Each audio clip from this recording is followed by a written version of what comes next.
You ask Tiger to solve. This deals with linear equations with one unknown. The final result is x equals -1.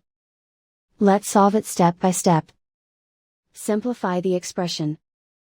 Group like terms. Simplify the arithmetic. Group all constants on the right side of the equation. Add 6 to both sides. Simplify the arithmetic.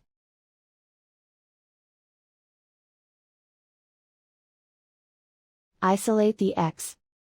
Divide both sides by -11. Cancel out the negatives. Simplify the fraction. Move the negative sign from the denominator to the numerator. Simplify the fraction. And so the final result is x equals -1.